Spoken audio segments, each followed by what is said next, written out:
There's the numbers. Hey. Hi, everyone. My name is Hi. Bruce, and welcome to the Kai's Musings for the first day of Dinosaur Month. Kai, how are you today? I am good. Sounds like a great day. This has been an interesting start of the weekend. Not start. The weekend started yesterday. I just slept through it. We've been having some hot weather down here. How have you been up in Illinois? It's been rainy. Every once in a while, the sun comes out, and then the rain comes back. Yeah, I see that. I'm not exactly certain what's going on over there. My parents are saying it's not so pleasant. It's great. It's going to be 49 tonight. And Dad's the next day like it rained again. Unlike most people, I love it when it rains because then I don't need to put sunglasses on while I'm driving. Yeah. So we had we got together 2 weeks ago, and didn't we talk? No, we were off because you were busy working. Yeah, that's right. I was busy doing stuff. Yeah, so we were off for a while. Yeah, I was working 2 weeks ago. Holy shit! Yeah, that was the start of my hellscape that I had for yeah. Anyway, shan't talk about that nasty place. Rather unfriendly. I love my job. I just don't like it whenever I'm supposed to be here. You're on call. No, you're going to work now. So that was the week we had that, and I spent 12 hours on the clock that weekend, which isn't bad, split between 2 days, but it's the 12 hours that I was wanting to be in bed or wanting to be in front of this. So, yeah. With that being stated, it's good to see you. Yep. This is a snake I've been working on. I know it's not that impressive, but I've been Looks good though. trying to get her touched up and everything. We also had a local event that some people were familiar about. This guy named Brandon Herrera, really great gunsmith. He released the AK-50. Yes, Did you see that? I saw that. That thing makes me so happy. Yeah, you all know I want one, but I'm not there yet. I don't think I know a lot of people that are there yet to have the AK-50 themselves, but holy cow, that gun looked amazing. And then Brandon Herrera had the atypical loss of political opponents that are going against the establishment. They just lose by just a little amount. It's really weird in the Southwest here. It's like only like less than 1% of people they get, trounced by. So, yeah. Kai, hope you're all are hanging well. Good to see you, Kai. Forgot I have navy beans and need cooking. Yes, I know the feeling. My stomach just growled. Freaking trounced Eugene like a bitch too. He's had bad weather. Bad weather's been going everywhere, but mainly here. The bad weather for us is just hot weather, premature hot weather. Right now, we've got bad farming weather. I feel bad for the farmers. I don't even think we have farmers around here anymore. It's like 88 from the start of June, and that's where it begins. It goes up from there. We had a little bit of rain, a little bit, not much, yesterday. I was in Eagle Pass for that. Rained a little bit, got my windshield wet, and then as soon as I got done with the windshield being wet, turned on the wipers, and 5 minutes later, it's over. It's completely done.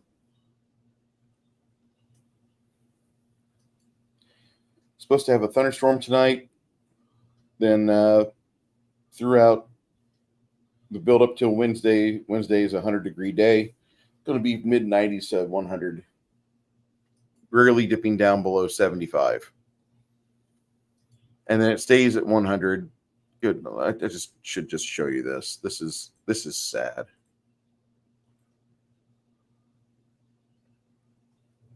Wednesday it turns 100. 99 on Thursday. Woo, not 100. 100 again. This is going to be like 2013. 2013 we had 100 days over 100.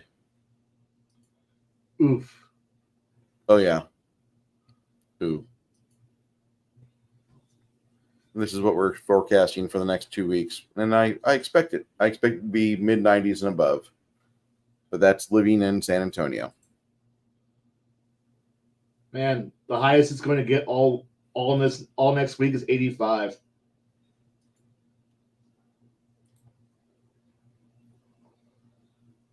There's certain times I do miss Illinois weather. This is one of them. God, we're actually going to have a pretty mild June, it looks like, so far. Oh, well. Where did you post the bushes at there, Crafting Gamer? Brushes. They're in the the brushes. miniatures brag. I post, and those are some really nice brushes for cheap as hell. I bought 3 of them, 3 sets. I can't say no to that. No, you really can't.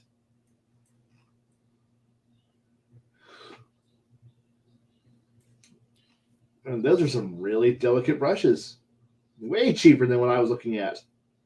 Yeah.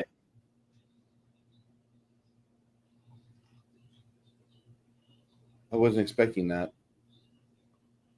Well, things we learn. This is why it pays to have friends that got their ears open, because you might not be paying attention at some point on something, or you might not be aware of something. And then they say something like, hey, you need a set of really good brushes, and you have like deformed POS brushes like this, which you've had for over 1.5 to 2 years. And you're like, yeah, I could use some new brushes.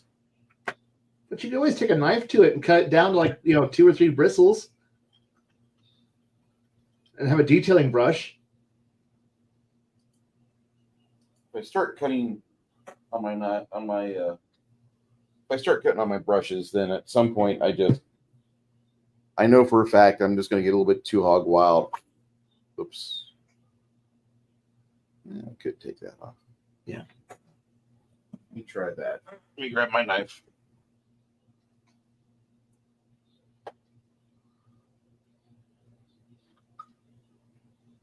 Have you been watching anything new lately?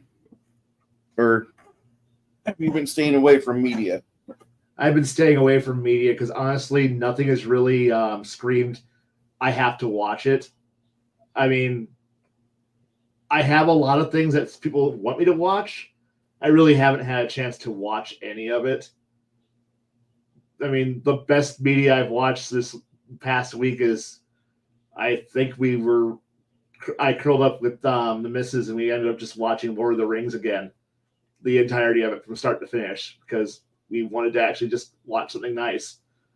And for the amount of money it costs to do anything anymore, and it has to be worth our time. And nothing's been screaming at us saying, "You gotta watch this. You gotta go see this." I'm like, no. I mean, to go watch a Netflix series means you gotta sit there and Netflix, Amazon, whatever the heck other system. You gotta go. Do you want to spend 8 to 13 hours watching something dumb that's going to insult you, or do you just want to go watch Return of the King again? I'll watch Return of the King again because I like that movie. I mean, we just preferred to watch that, and like I said, nothing's really screamed at us saying I have to watch this. And if the nerd circles all of a sudden all explode and say, you gotta watch this, and I see it's on like 5 YouTube channels and everyone's going, no, you gotta watch this, and I'm like, no, I guess I gotta watch this because if 5 or 6 sources I trust, and when I say trust, I don't mean the rage click, I'm here to to farm outrage clicks, like I'm here to give my opinion on if this is properly woke or not. I'm like, I don't give a shit. Is it a good movie? Or is the message? I don't care. Is the movie good? I mean, if I can watch shitty 70s grindhouse flicks about throwing dead bodies into crackers, I think I can put up with whatever message you're going to tell me in some bullshit movie if the movie's good. I mean, if I'm going to go watch a bunch of people wearing Rubber Monkey Mask tell me that war is bad, I'll watch it. But I'm not going to spend I'm not going to spend $40 to go take, me and the missus out to a movie to go watch a movie that's disappointing. I'll watch Godzilla Zero because that's interesting. That was a good movie. But I'm not. Okay, which one happens first, -1 or 0?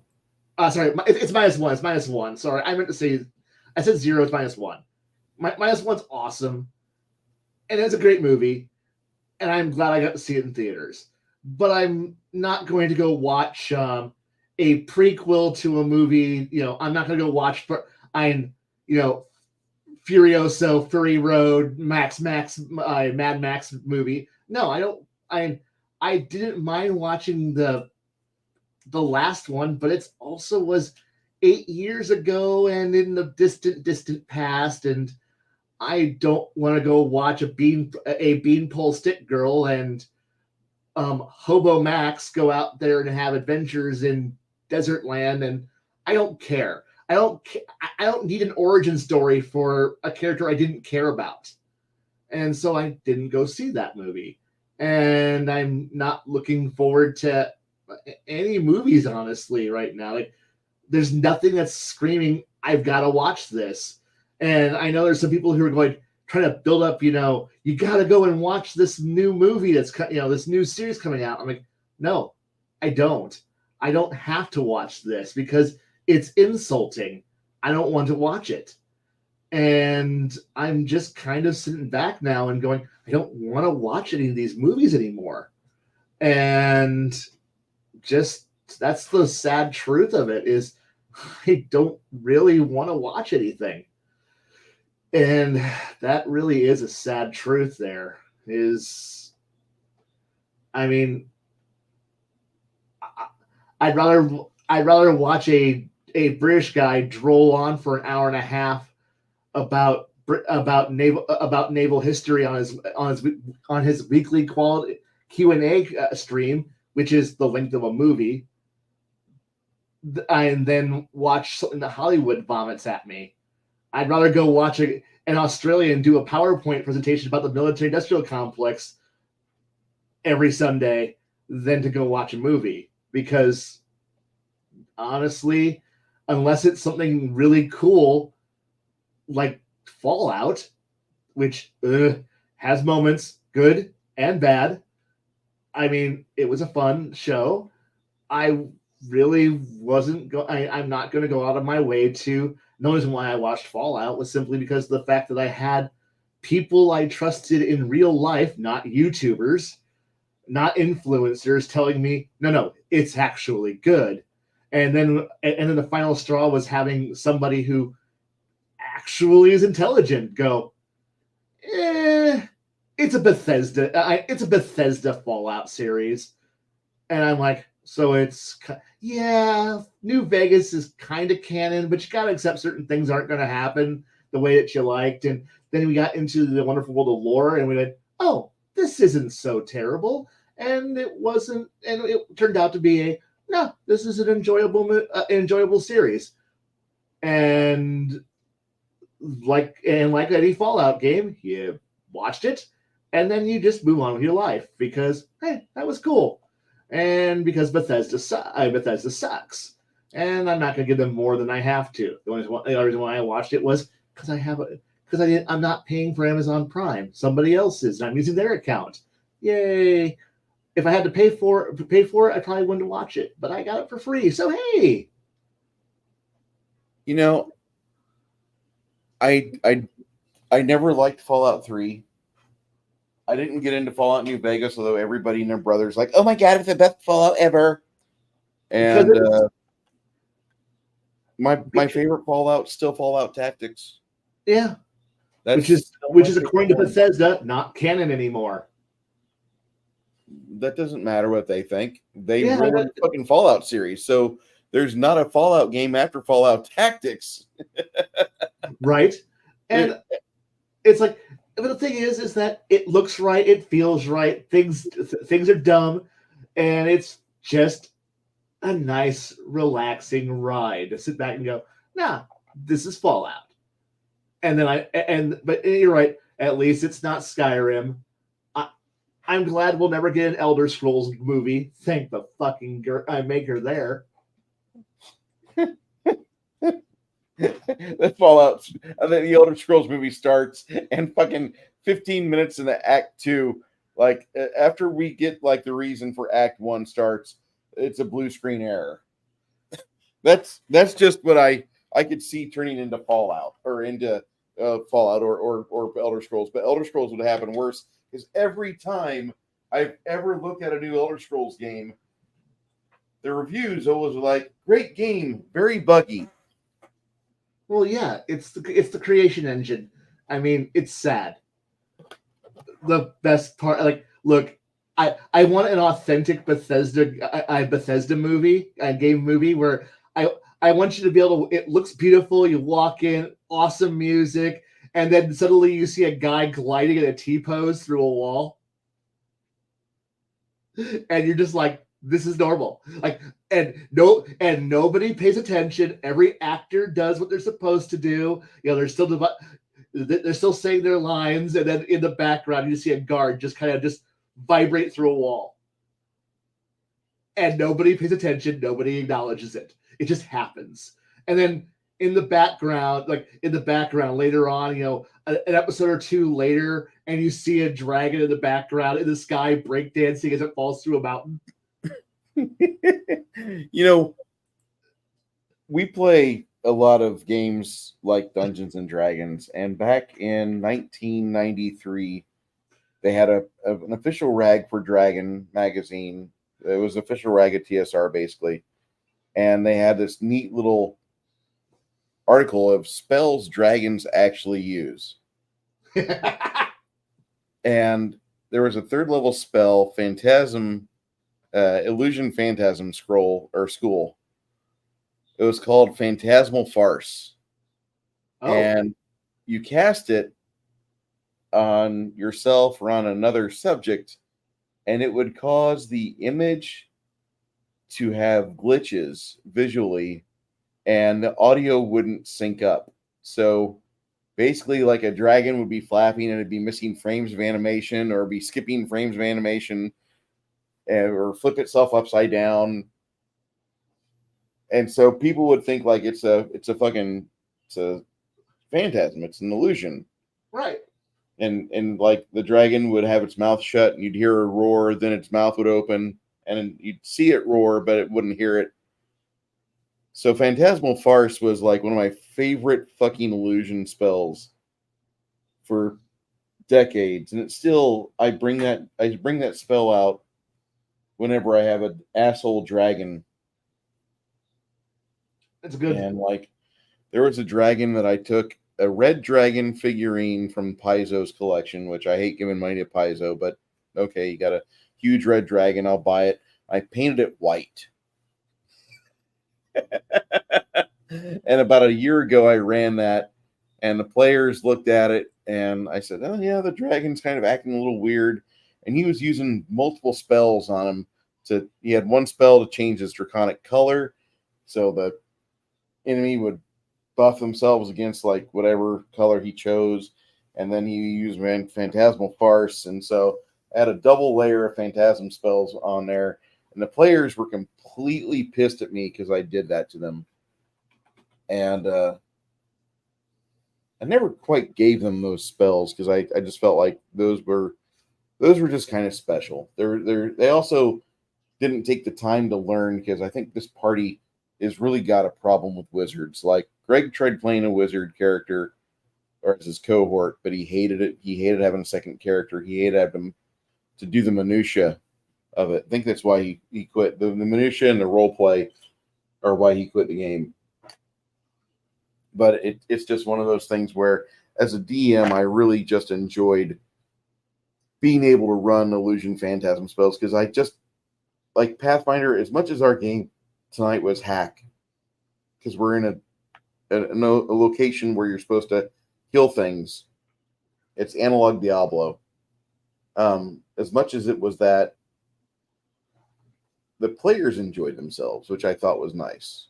I was not expecting them to enjoy themselves, and I felt like I should reward them because I don't want to have 14 encounters, 14 individual encounters where the party of 6 or 7 kills off 1 or 2 dwarves.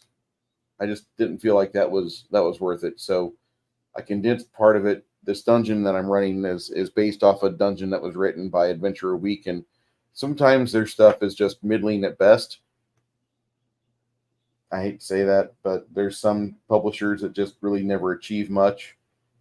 These guys have achieved a lot with certain products. This is not one of their highlights. I like the designer of this one. He seems like he's at least level-headed. He talks to people, but I don't like this dungeon because it's got too much of a early 3.0 feel to it, where like you have a party that runs into a combat where there's 2 orcs, but the orcs have 30 hit points. So like now you're swinging and missing. When you finally hit, no, it doesn't drop.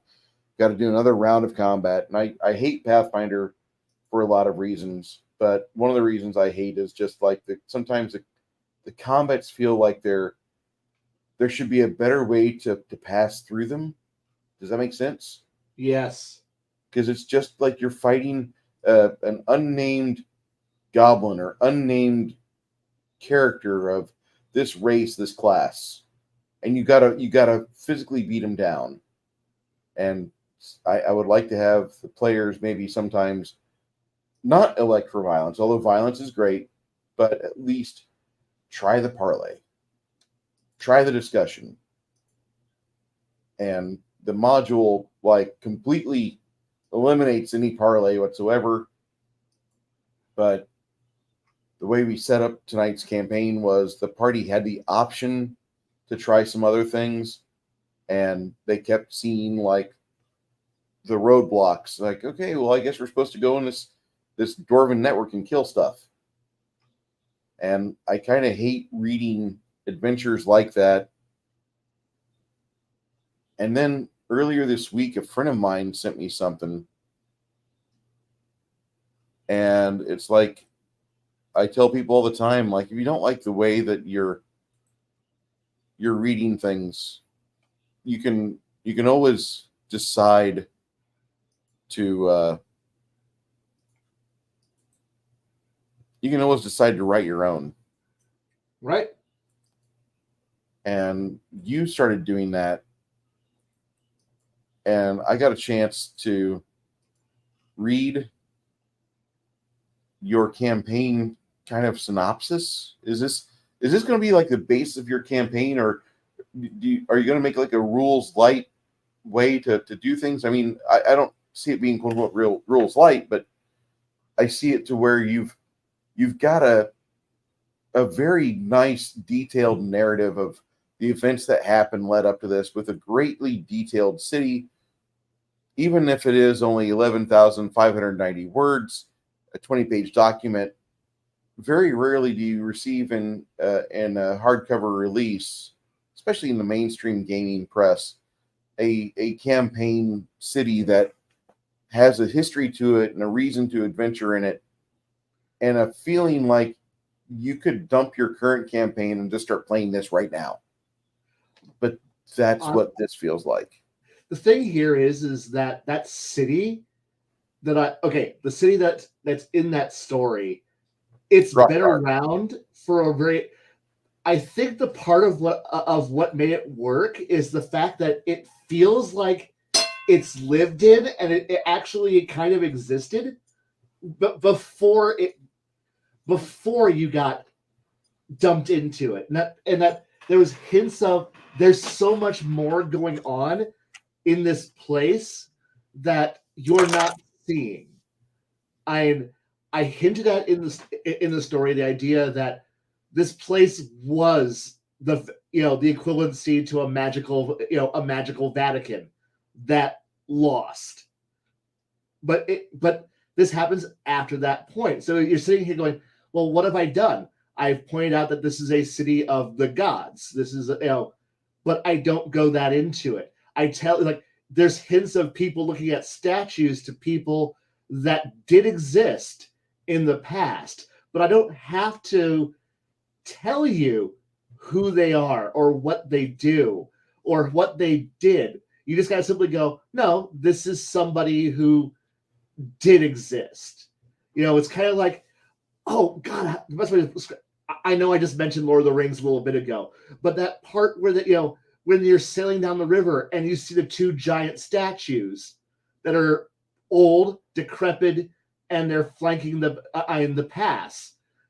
That's kind of what I've dumped you into in the story I sent you. It's only 20 pages. It's a grand total of 2 days. The entirety of the events that I have detailed in that story is 2, 3, maybe 4 days total. From when shit goes wrong, when the story starts to story finishes, climax of story, then epilogue is a week later. And you get the idea that there are things that happen after this event that I don't go into. There are things that led up to this event that I don't go into because of the fact that what I've hinted at is that, no, so you have a city that zealots and religious nut jobs want to take. They want to hold it. At some point in the past, this place ruled like a hemisphere, or at least major island and land masses were dominated from this place. It hints I gave you the hints of this was the Western capital for a while for an entire magic kingdom, which is now gone. It leaves you wondering, wait, what was the Arcane Dominion?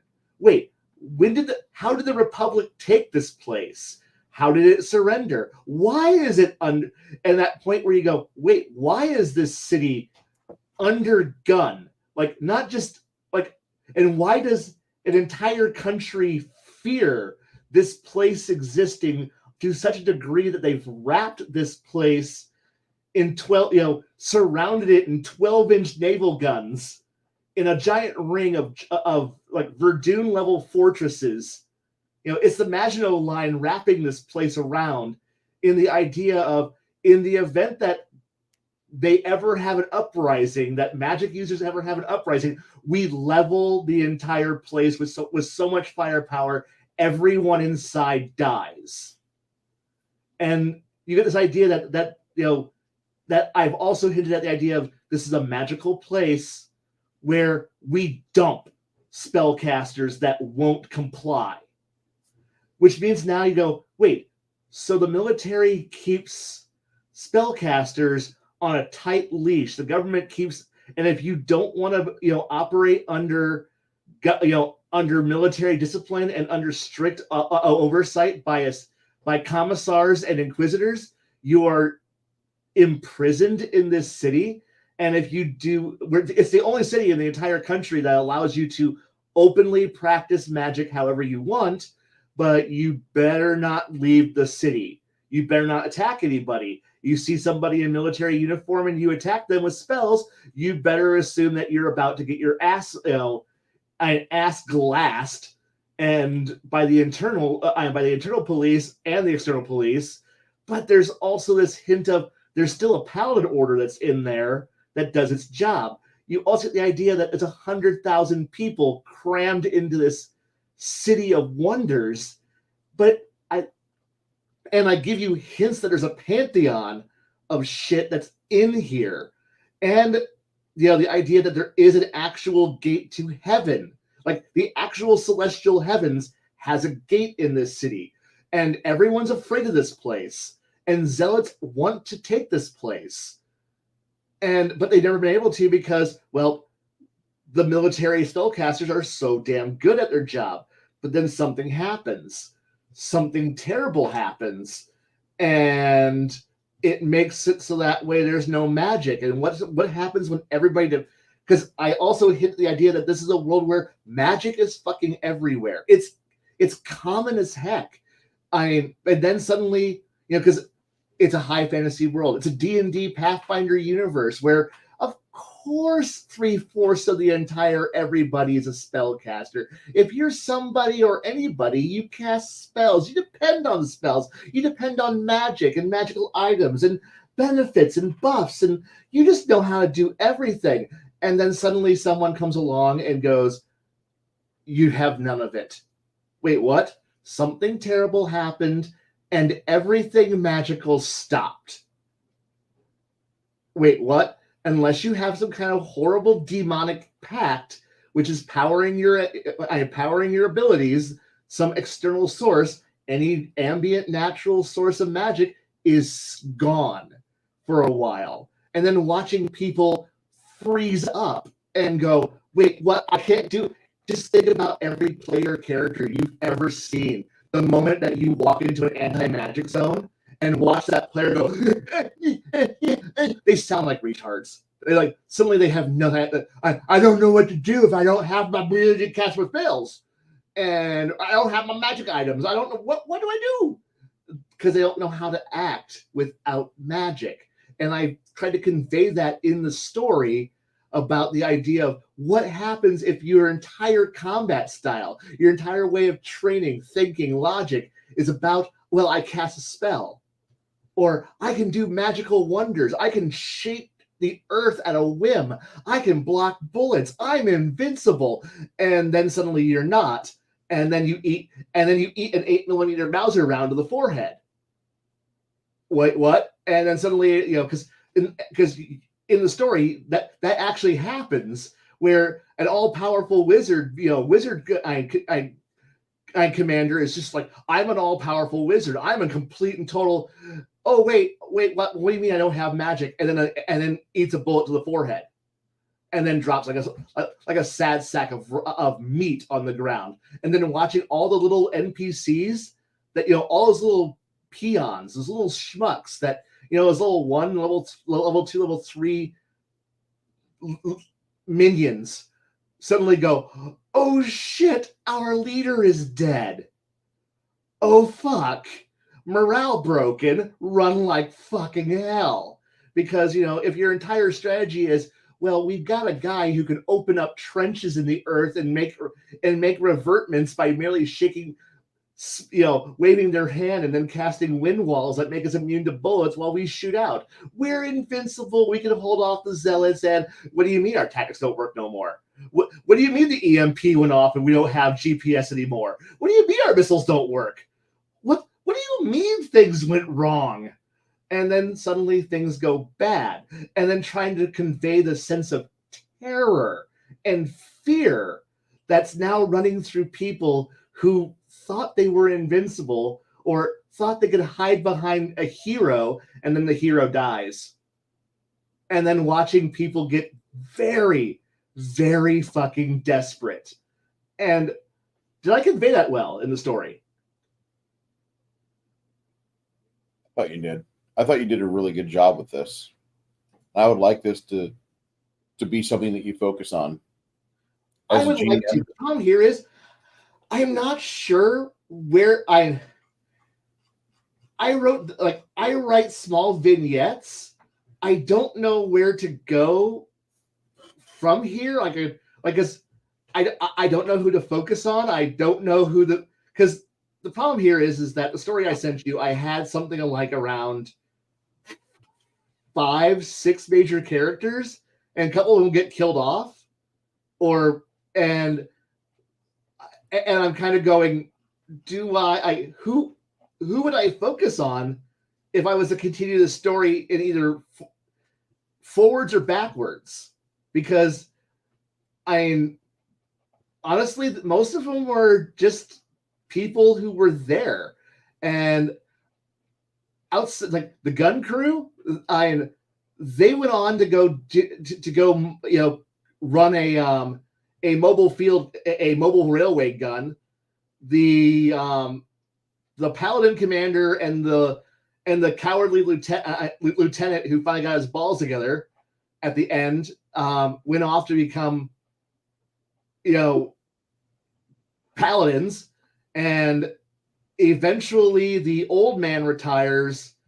It dies of old age because he's a human, and by the point in time where you guys played in the one shot, the little lieutenant was the actual that little lieutenant Queso. He was actually the paladin like the leader of the paladin order. By the point that 35 years later, when you guys were running around, he would have been like one of the people who would have been. I would have probably gone up to the president after the coup and gone, figured out where he would stand, in the post-coup universe.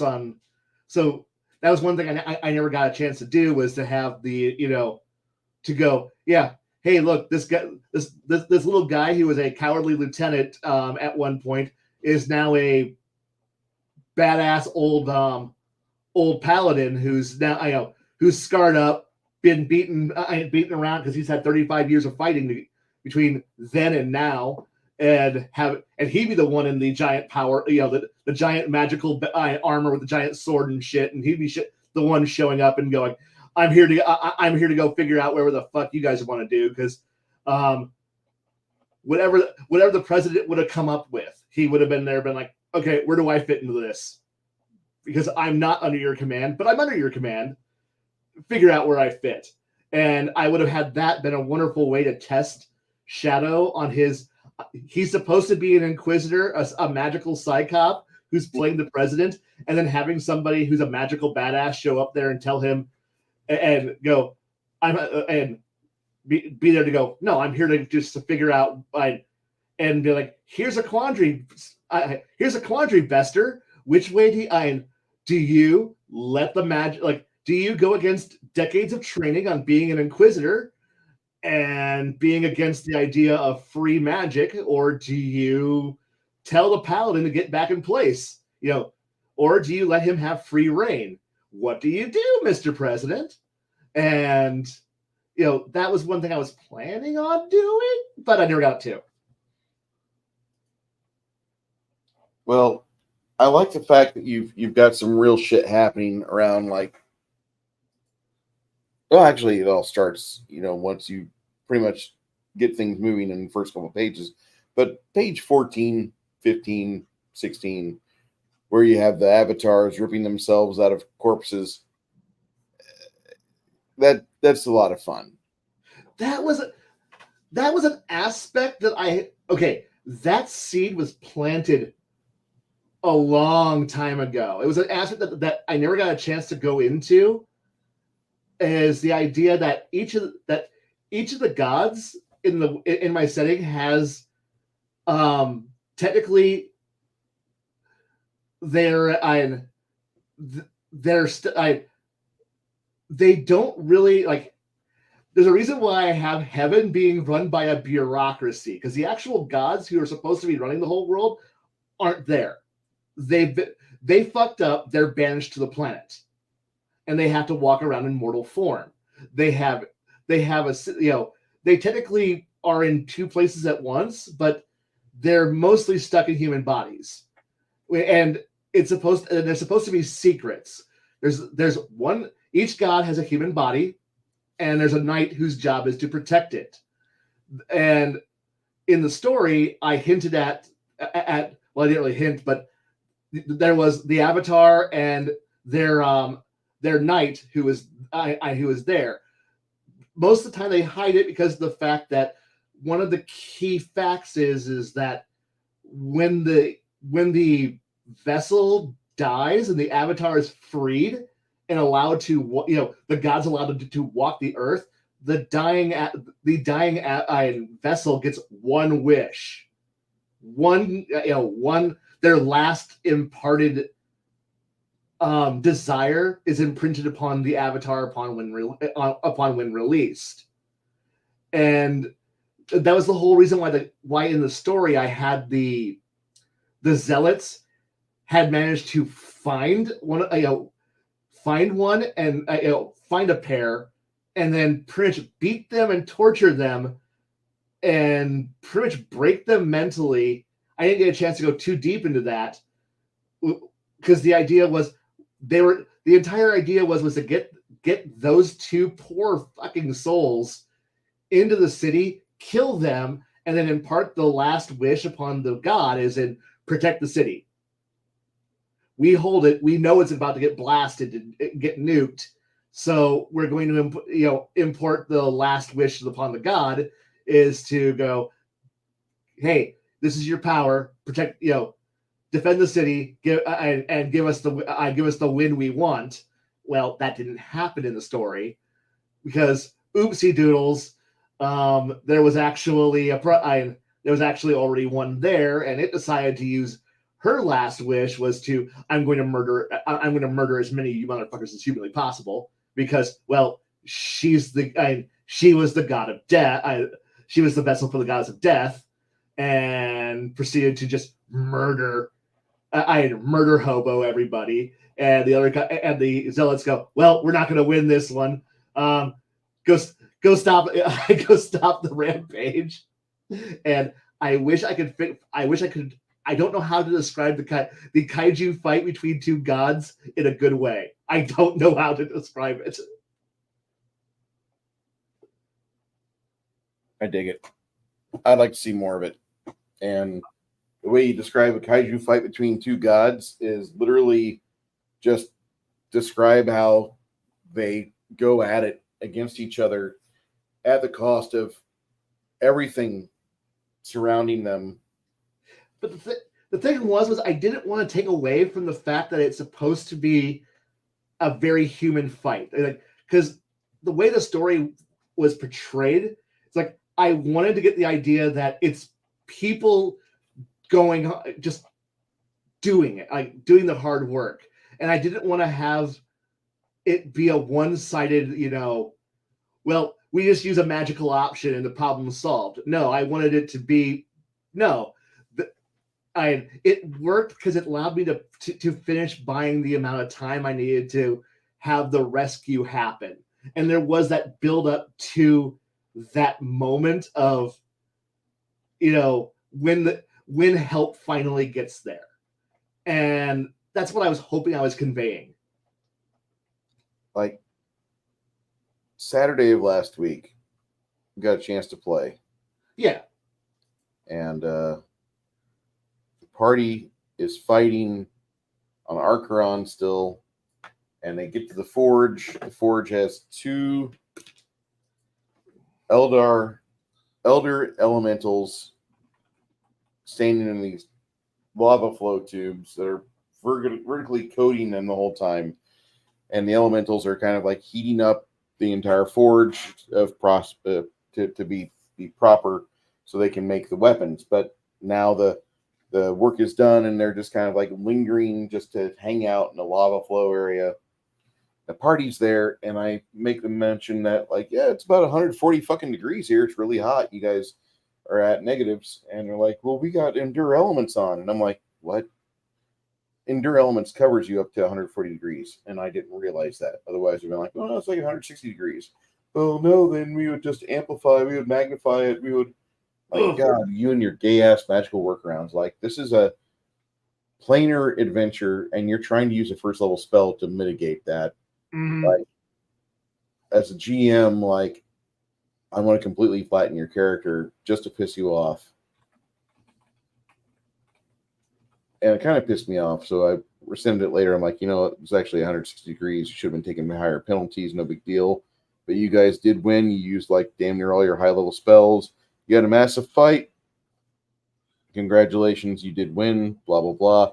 Except for the fact that you did not stop them from forging the weapon. The weapon got made, and the weapon was given to its intended target. You'll see it later. Because you guys drug on this side quest. People decided not to be here, or lackadaisically, didn't want to be in. And whenever it's convenient for me, then we can do it. My job calls. I got to work. I'm sorry, but it just kind of frustrated me because, like, we've been in that plane for 6 to 8 Saturdays. I just really wanted it to be done over with like a side quest, like less than 3. Right. And they doubled the amount of time there. Oh, we have to train. Well, we leveled up. We got to go train now. Sorry. I was getting my autism back. It was causing my eye to twitch. I didn't mean for that. I'm so sorry. That's okay.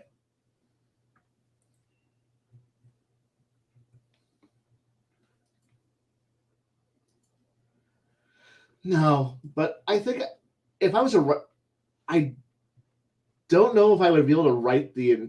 I kind of want to write the whole world up, but I kind of want to redraw everything and read.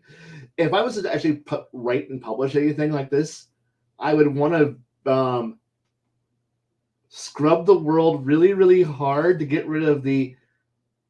Let's be honest, all the plagiarism that when you're just playing with friends, when you're just giving stuff for your friends, you can just steal wholeheartedly. I mean, I've jokingly referred to the fact that the map of the world I drew is legitimately just a different map from a different universe, from a different world that I just turned upside down. And nobody noticed for a very long time until somebody came along and went, wait, is that New Guinea in the corner? I go, yeah, it is New Guinea in the corner. Like, it's literally just New Guinea. I go, yeah, it's New Guinea in the Solomon Islands, right there. It's just in the corner. Why is it there? Because I wanted a nice place in the middle of the ocean that people would want to go to, and nobody would go because it's in the middle of the fucking ocean. And they're like, oh, okay. And that point when more people realized, wait, this map looks familiar. I go, maybe I need to redraw this just a bit, just to make people go, okay. And then the other world, I'd have to the other world I don't have to redraw that much. That one's mostly mine, mostly, but I would have to change a lot, some details, just because of the fact that I don't want to make it 100% obvious where I stole everything from. Because the biggest problem would probably be most of the world is actually kind of original-ish, so that way I can get away with, going, most of you won't, most of it, people will just go, oh, okay, that's a nice little nod to the bison, to totally not Italy and Scandinavia. Okay, that's cool. Nobody's going to notice this thing here. That there's going to go, okay, cool. Armored Viking Death Knights. Okay, we're totally okay with this. That's cool. We like those. And they're living in an old empire. Okay, that makes sense. Dwarves over here. That's cool. Oh, these people over here. Totally cool. Change a few names because nobody needs to know. I need to know where that came from, and but there's this big, giant, throbbing fucking problem known as Rokugan. The L5R campaign that started the entirety of my campaign world and story. I looked over there into the shadows and keep looking at this at this mass that I love to death. They're my people. They're my empire. And every once in a while, there's this part of me that goes, and it just kind of looks at me and goes, Father, why do you ignore us? Why do you forsake us? We're awesome. And I go, I know you are, but none of my players think so. And I don't want to just go, here's generic, not Japan. Maybe I can.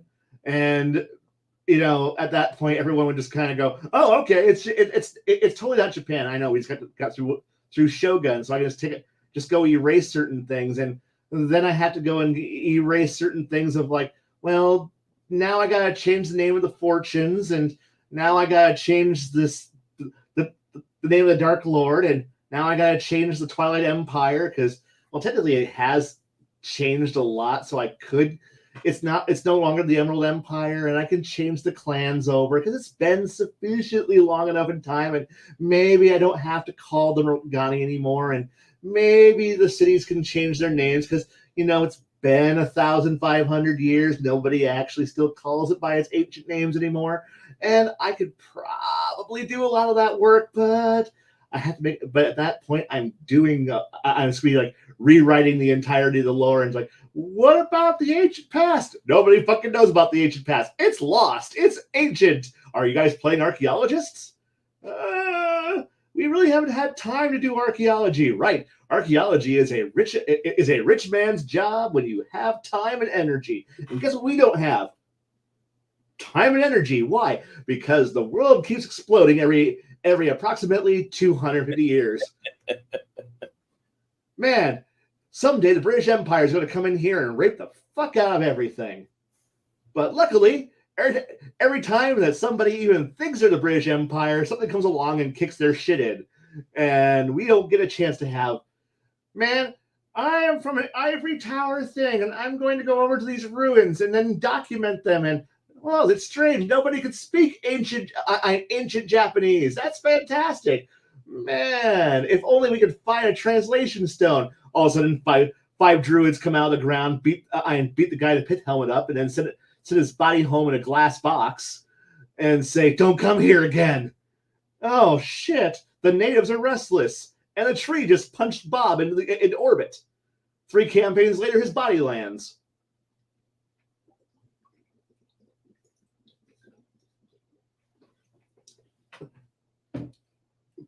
The hills to see the folks. Yes.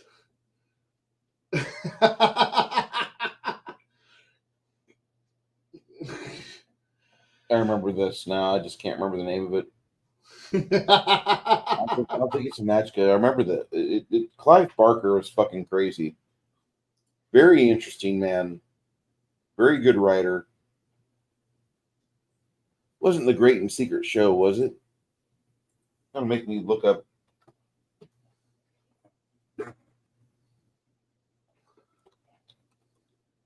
Clive Barker. Holy cow, he's getting ancient. They all are. That's the problem. Yeah.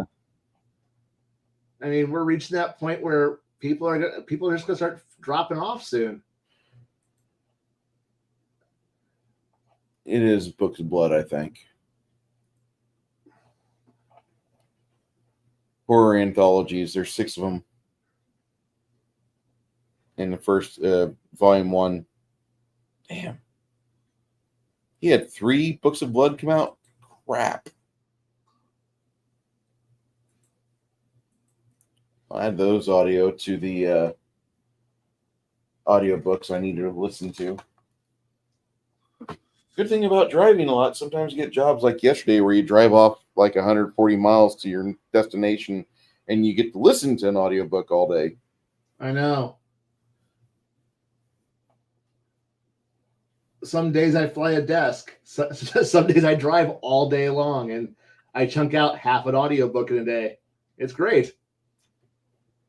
It's a lot of fun. I know. And then there's certain books I know that will never get that I would love to see made as a movie, but they would never get made, and I'm okay with that. Yeah, I don't need Clive Barker books made into movies. That's not what I said. Oh, I know. Well, books work better because of your imagination. Oh yeah. That's just all of it right there. I mean, I don't want to see I know the Lord of the Rings is like the exception to the rule. And actually, the way the Lord of the Rings movie comes out, where the Two Towers is most notably really different than the book. Like, there's some characters from Return of the King that don't really make it in the movie. And there's some instances where, like, things don't quite happen the way they do in Fellowship, in the movie. But I think the way the movie kind of just trims out some things. Like, if you want that extra topping, that extra slice of cake, you can go and read the book and have your extra slice of cake. And you just love it. But the way the books differ from the movies is really ingenious. And I know a lot of people are probably going to hate me for this, but I really like seeing the treants go after fucking trying to help defend the poor. Well, no, Gondor. Isengard, yeah. The way they went to defend Isengard was fucking crazy. And then the way that later on the treants were there helping stone fucking Sauron's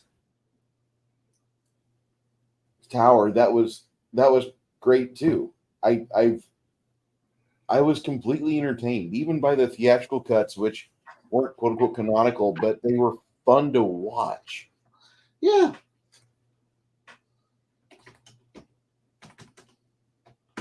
I just also know that no John Ringo book will ever get made into a movie, which is a shame, but they are always fun to read. So you've mentioned John Ringo a handful of times here. Yes. He is a great, great author. A little crazy, but that's okay. You know, crazy's fine. Yeah. He comes up with great books. He just has no idea how to ever finish one. Finish a series.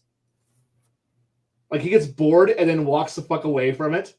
And then you're sitting here going, and if he comes back to it, it's more like he's just punishing you all for asking for the end of the book. So he writes a really, really shitty fucking ending to the book series, and you're just kind of going, fuck, this is garbage. And then he's just like, whatever, you wanted the ending. I gave you an ending. Is it what you wanted? You know what? I'm going to ignore this book for the rest of the time, and I'm going to go read the other 4 books because those were good.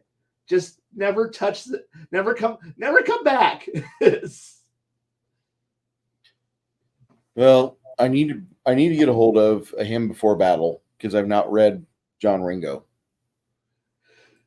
If you want a really good book that was written in 2008 but was very pertinent for how things proceeded, I would suggest The Last Centurion. The Last Centurion is a fantastic book by him.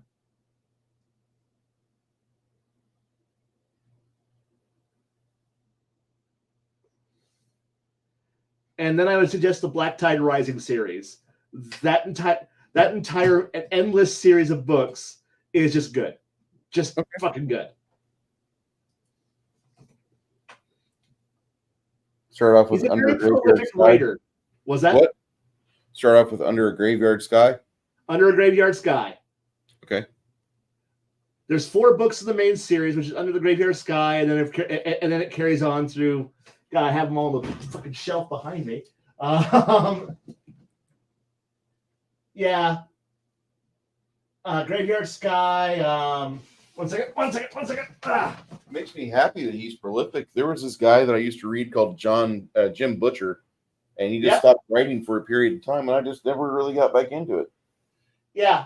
So Graveyard Sky, Sail a Darkling Sea, Strands of Sorrow, and Islands of Hope and Rage are the 4 main books. Then I would suggest Valley of Shadows and River of Night which have Mike Massa. And then there's all the anthology books that are all good. And then there's World's End. It's a really good setting, and it hammers home the idea that it's like, while I do like A Hymn Before Battle, which is the legacy of the Aldenata series, which is a good series. The problem here is that it's a little too Starship Troopers and too much wee woo magical science, sci-fi tech. If you want to, I read a series about humans doing badass things against alien hordes. Fuck yeah! The Legacy of the Aldenata series is just a good series, except for the final book by him, which is trash. Holy shit, is it trash? It wraps up all the various side books and plot lines, and then makes it full of wee woo magical psionic bullshit that makes everything before it completely not important. It's like, what power armor was important? No, it's no longer important. What, these artillery guns that fire antimatter were good? No, they're useless now. What, these things that we have that were amazing? No, the new bad guys are all wee woo psionic psionic death aliens who are so much better than the last alien horde that was attacking, and they're just going to be fucking amazing. And you're like, what the fuck is this shit? You just spent countless books talking about the main character and all the badassery that humanity is, fuck yeah, it's humanity, fuck yeah, this is the best thing. We take alien tech, make it amazing, and murder, and then we send back letters that say there was a great killing. And we look at the windrows of dead bodies all over the place. Humanity is beaten to the edge of its survival and triumphs against the impossible. And now it's wee-woo magical psionic bullshit. I don't like it. Like, and what? All the cool things, all the cool characters that other authors added to the universe? No, they're all inept and useless sacks of shit. You don't need to worry about any of that. Nothing matters. It's all about wee-woo magic. Fuck. Needless to say, I hate that book. I love the series, hate the book. But I also like the fact that like Last Centurion. Okay, tell me if this sounds familiar. A strange flu virus leaves China, and due to cover-ups, causes a complete and total societal breakdown as 30% of the population dies in the world, or upwards of 60%. And oh shit, with the country collapsing in this horrible mess, what the fuck does this one guy, does this poor fucking company of assholes who get left in the sandbox to use a line from the book, congratulations, you are issued shit and comma stick one each, and he has to pretty much recreate the March of the 10,000, the Anabasis. It's the march from pretty much Persia to Istanbul with this, and against terrible odds, to escape back to the U.S. And that story is only 1/3 of the book. And it's because the entire book is told by him after the fact. He's a farmer. He's telling you that how society broke down, what he did in the military during the breakdown, and then what happens afterwards. It's a fantastic book. I think I've listened to it now like 7 or 8 times while I'm driving, because it's a damn good story. And because I also like the Anabasis by Xenophon, and which, by the way, if you know the Anabasis, you'll know that it's been copied by. Okay, bit of lore. The Anabasis is written. Let me get my copy of it. Actually, I actually have a copy. Oh, where's it at? There it is. Okay, so pretty much the Anabasis is written by Xenophon. He was a Greek mercenary who was hired by Persians to go and try to by a Persian usurper to help the usurper gets murdered and gets murdered, and now his 10,000 Greeks are forced to march from Persia back to Greece. And it's a very well written, it's a travel log. It's a journal that tells, in short, his entire travel from Persia back across the Bosphorus Straits. And this book was, he wrote so well that Alexander the Great would eventually pretty much use it as a handbook for his invasion of Persia. And it's how he manages to destroy Persia. So this is a great fucking material. You'll if you ever have a story of a bunch of badasses who are trapped deep behind enemy lines and have to and walk their way pretty much through impossible odds, across hordes. And so if you've ever read David Weber's March Upland series or the Empire of Man series, it's the Anabasis. It's 3 books that equals the Anabasis. It is just simply, if you're trapped behind enemy lines and by resources, smart will, tactics, and just dumb luck managed to make it out of terrible odds, it's the Anabasis. You've read it. Yes, but because it's such a damn good book, I've got a copy because so many other books are happily steal a great story. But it's also a fantastic book that was written, hundreds of years before Rome, pretty much. I mean, before Rome gets its act together, this guy's fucking out there getting his ass kicked somewhere in Persia, and is doing badass shit before the Romans have even managed to figure out how to fucking make their peninsula theirs. I mean, it's a good story. Fucking copy it. I mean, yes, it's like I said, I've read it now at least 4 or 5 times in other books, and because people like the idea of, oh shit's gone wrong. We're badasses. Somehow we need to get our. And most GMs, we've all told the story too, without realizing it. But because it's one of those integral myths that you've probably heard it, you've probably watched it, you've never probably seen where it came from, which is okay. It's okay, but no. And of all the retellings, I really like The Last Centurion because it's a damn good book.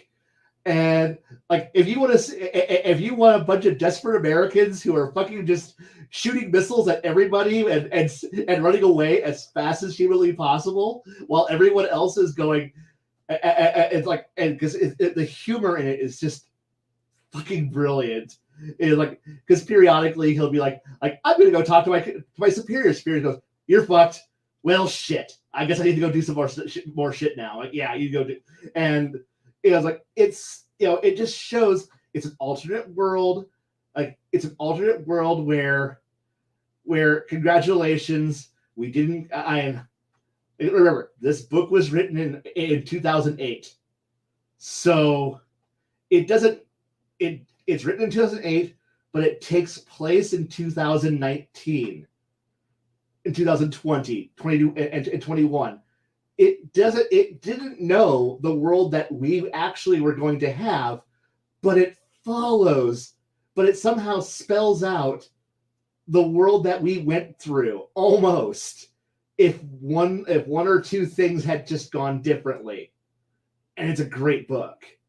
And considering the shit that we fucking did, that we had to watch historically happen, and then you watch what this guy has to go through, and you go, oh, we came really close to this shit actually happening, didn't we? Yeah.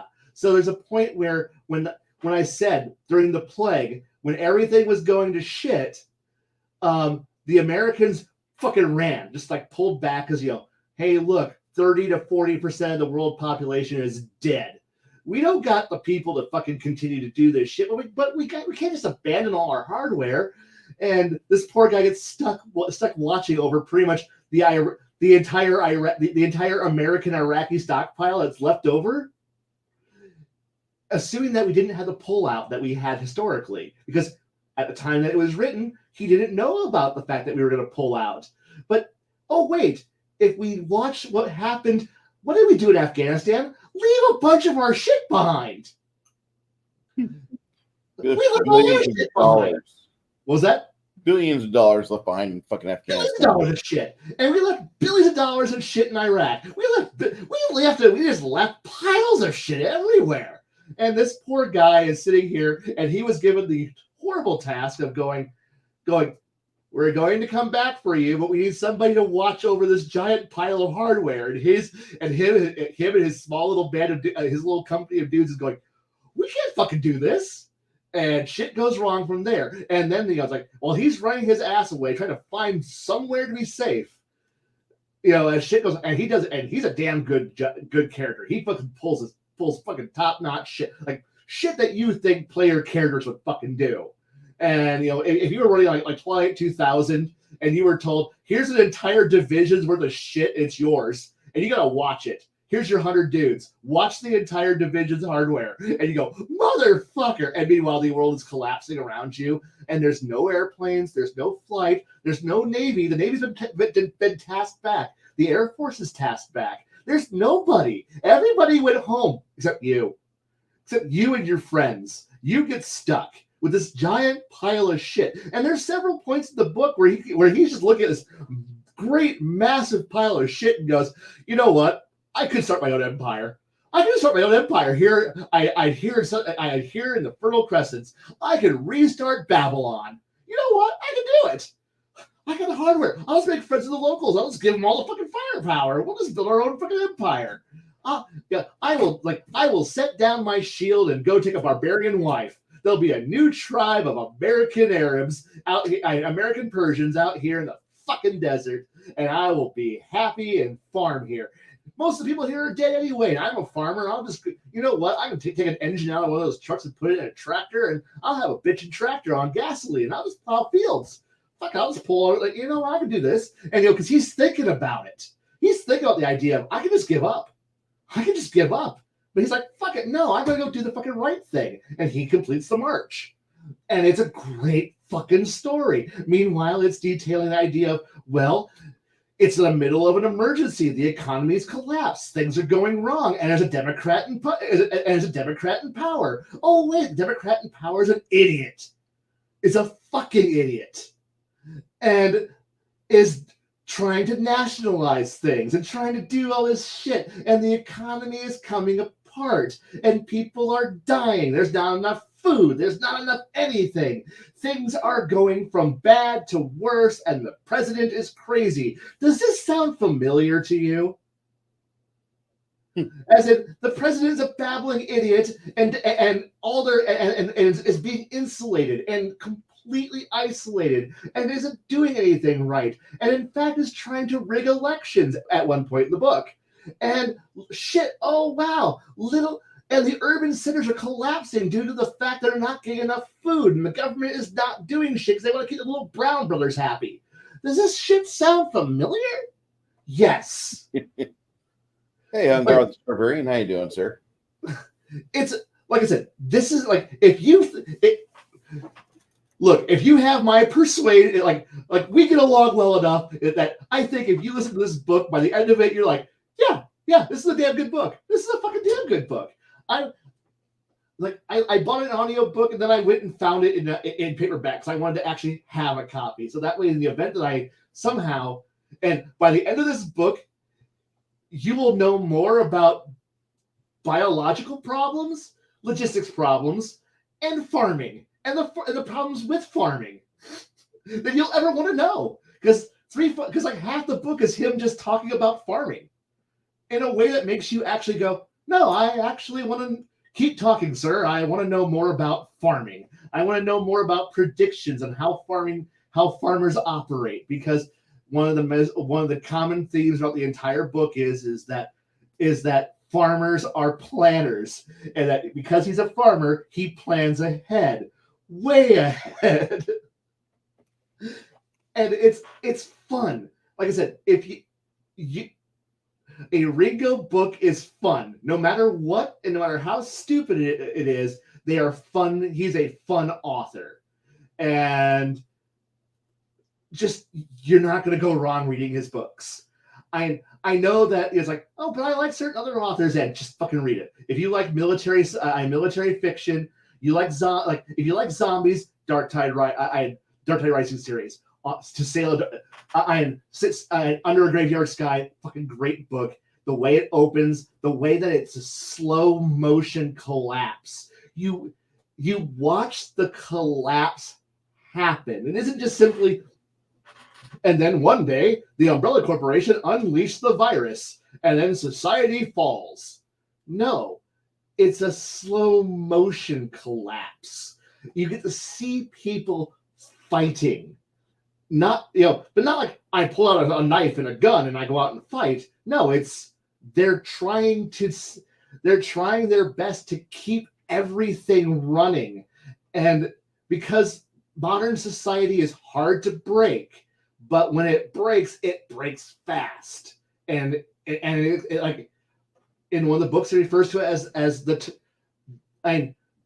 America is the turbine of the world. We are the driving force of the economy. When we break, it fucking breaks amazingly, but it's resilient to a certain point.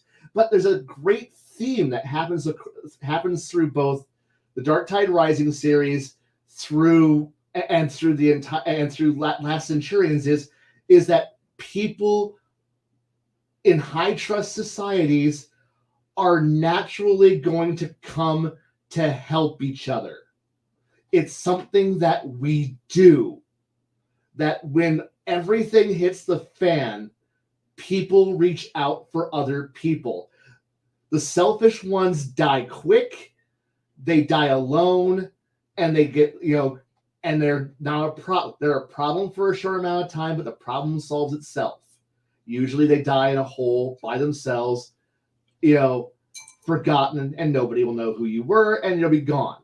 But the people who survive the worst of everything is going to be the people who know how to find other people and reach out to them and to help them, to work with them and build and rebuild. It won't be the world that we had before. It will never be the world we had before, but it will be a new world.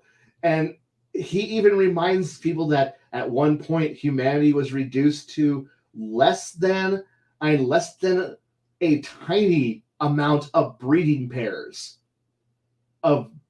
and somehow we managed to come back from near extinction to 6 billion people. So even if we lose 70, 80% of the population, it may be the end of the world that we know, but it won't be the end of humanity. And that was the entire point, is the idea that it's humanity's triumph.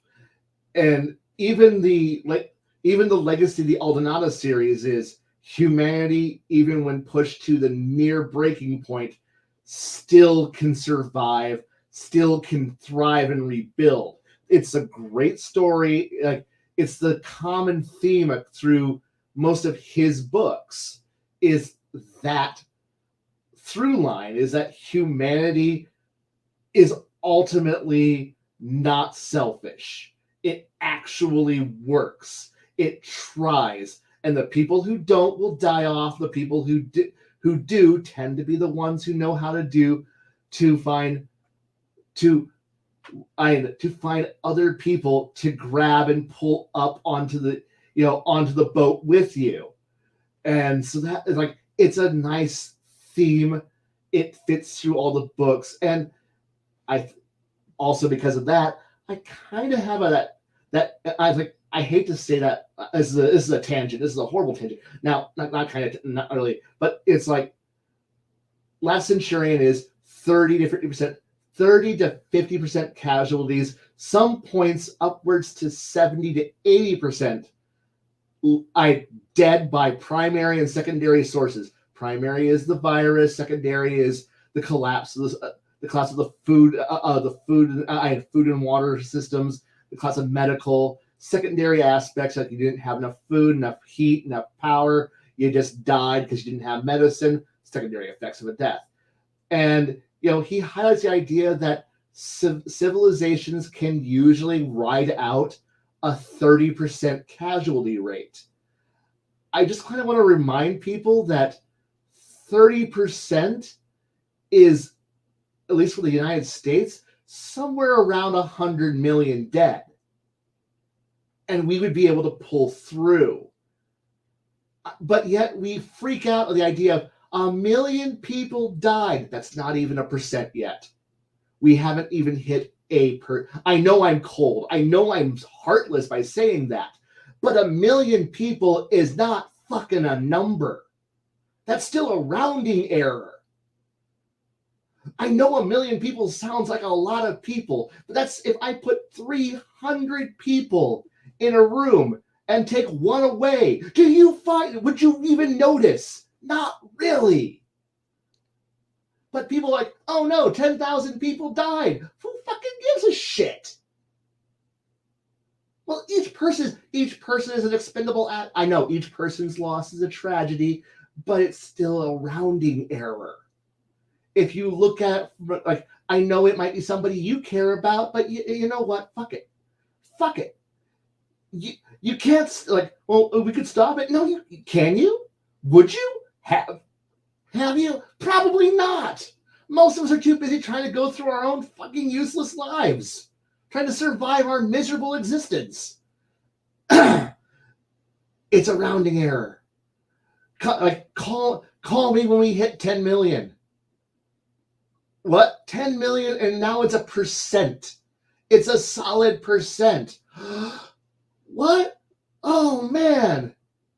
And when I told somebody that, they were like, "You're the most heartless person I know." And I'm like, "Well, no, I'm just a cold, analytical person. Maybe I am heartless, but it's just the simple truth that we can push through. We can keep going. It's not that bad. It's terrible. I know. Dead people are dead people. Whatever. Yeah, whatever. So, sorry, I'm ending on that downer. I actually think that is almost a perfect spot to end for tonight, because there's some other things I want to talk to you about in your campaign setting, but I want to give a break of 2 weeks for you to get your thoughts together on that and put a few words down before we get back into that again. If you got any directions or things you want to know, please ask. I will happily throw anything you want at me.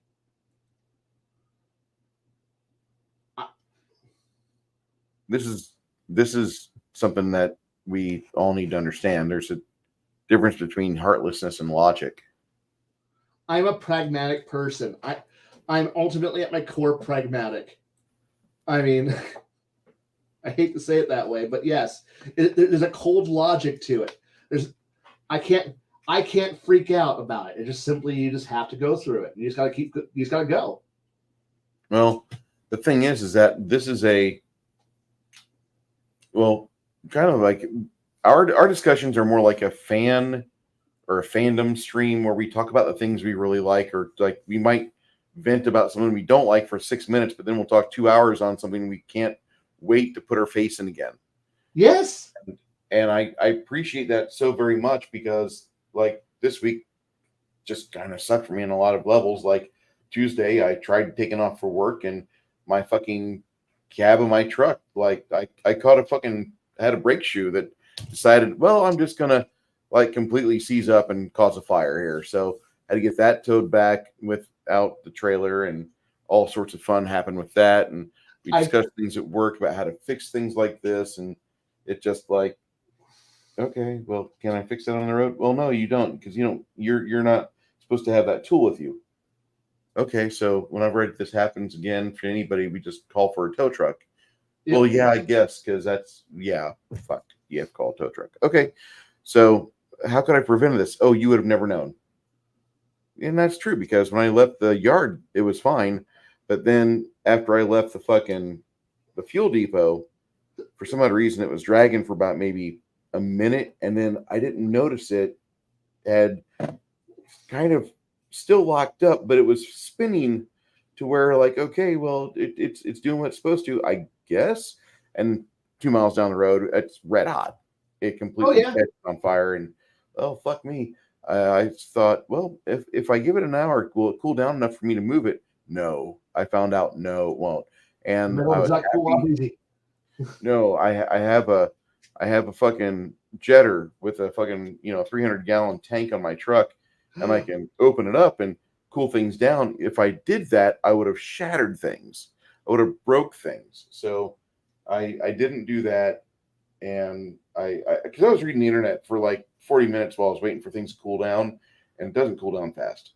Like when you have grease dripping on your tires and brake shoe and all that, it just compounds things more. And I didn't realize I had like a bit of fucking fifth wheel grease going on my fucking brake shoe. This was on the tractor, not the trailer. Things went downhill very fast that day.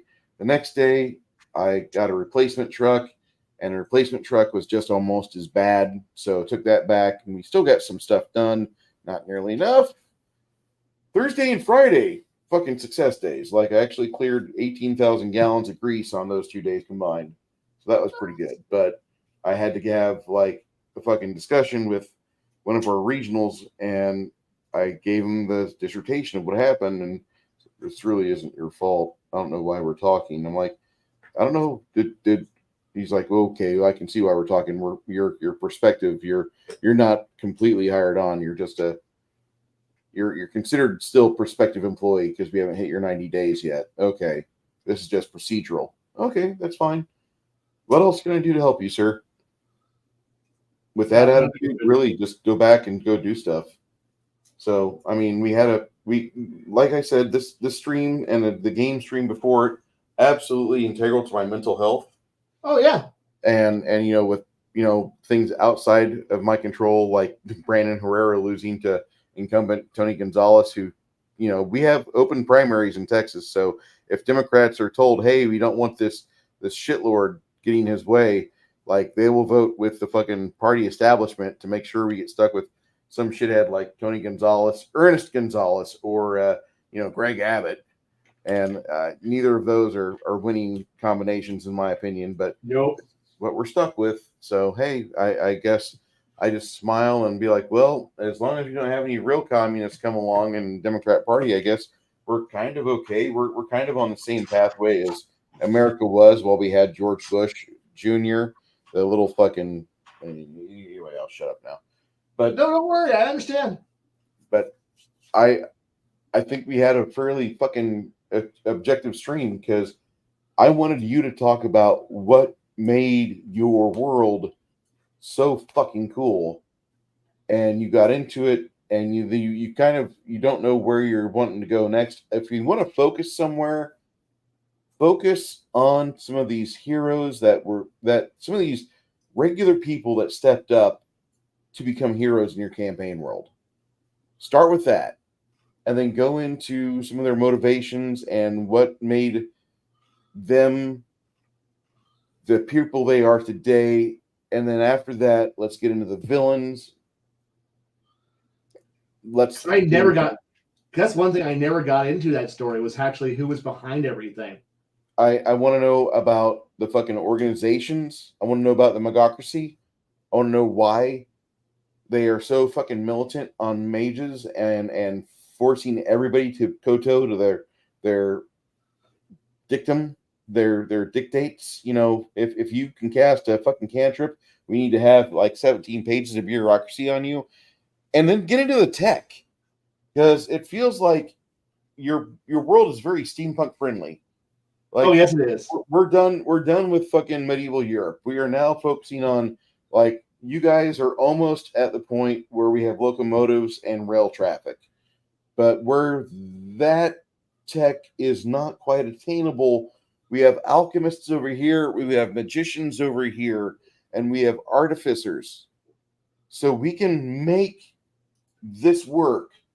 And you have like 40 years that as a GM, as a campaign crafter, there's 40 years that you could detail of the here and now of what's going on with your campaign world before you guys get out of steam and get into something even more recognizable, an age of petroleum fired engines, and eventually, like, what's the magical equivalency to a nuclear society? Already hit that point and then fell backwards. That's the one thing I do like. I will admit that I kind of take a bit of the traveler approach of, there is no universal tech level. Like much like how Traveler has every system, that you can go to a system that one system has TL, tech level 16. Its neighboring systems are, has some 14s. You do 2 jumps, and you see a 13, a 12, another jump. Here's another 14. A jump, you're back down to a tech level 9. If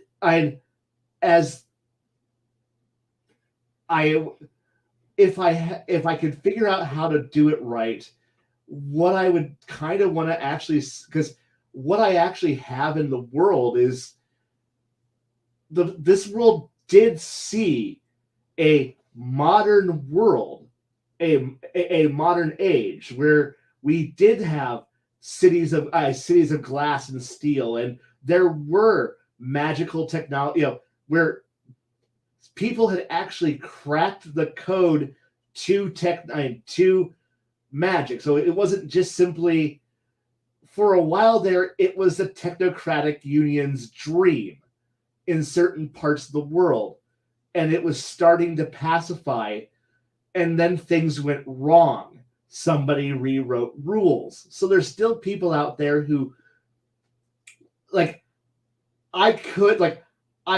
you're right, I should sit down and actually go, no, this is how they developed steam engines. This is how they developed magical powered machinery. There were cities that flew. In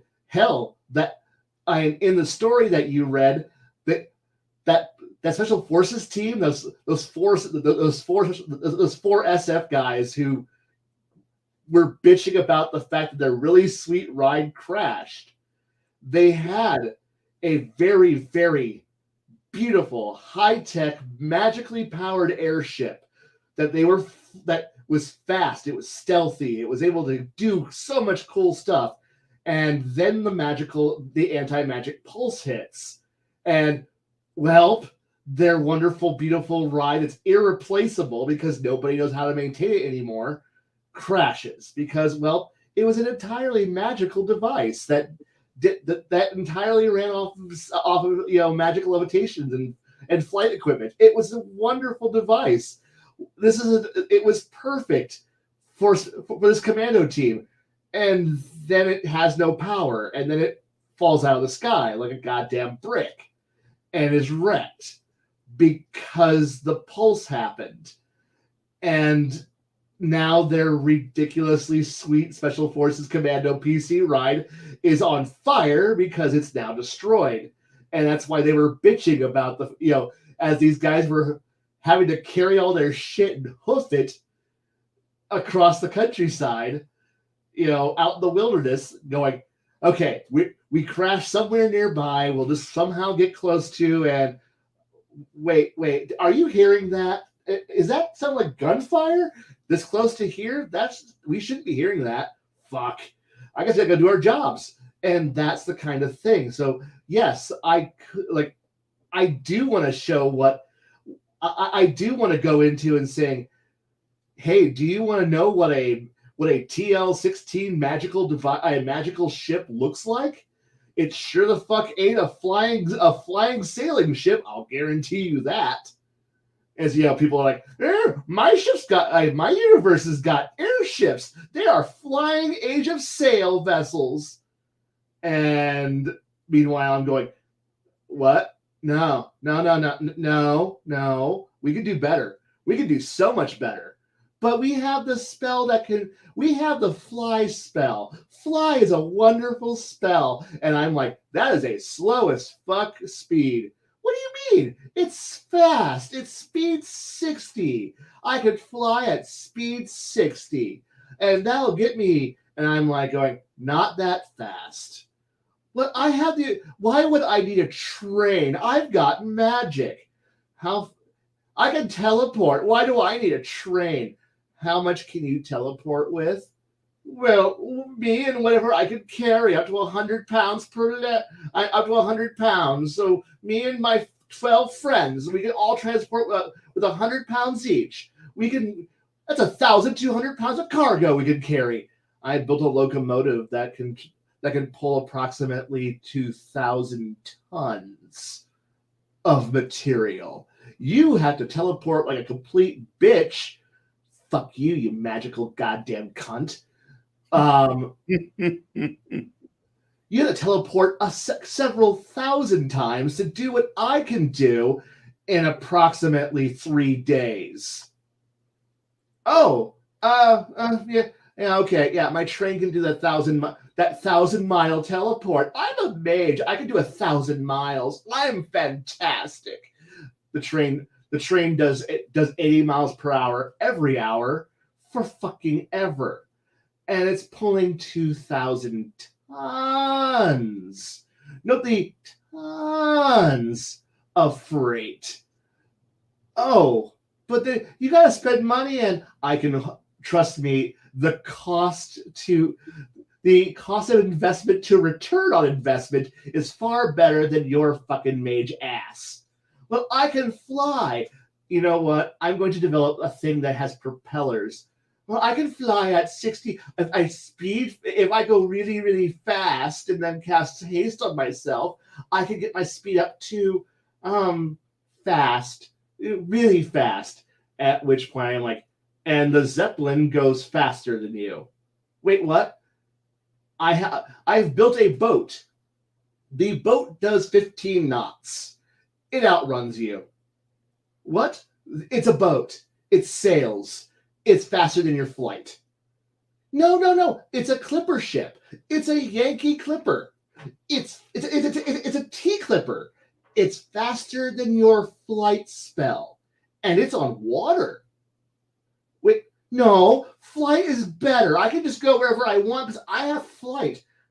Excuse me. I'm going to go build a glider, and then I'm going to put two items on it that two of those little winds, those magical items that create gusts of wind that can blow people about. I'm going to put 2 of those on a glider, and now I'm faster than your flight spell. And I don't have to worry about, no. And now I can figure out how, well, if that was a good start, how could I improve that? How can I make this bigger, better, faster, more efficient? Because people think like this. And, well, no, magic will just outdo everything. No one needs to have anything that will ever be better than a wizard. Except for the fact that I don't have a lot of wizards. How long do I have? Hey, how long do I need to train a wizard to cast teleport? Well, and how much I gotta pay you to make teleport?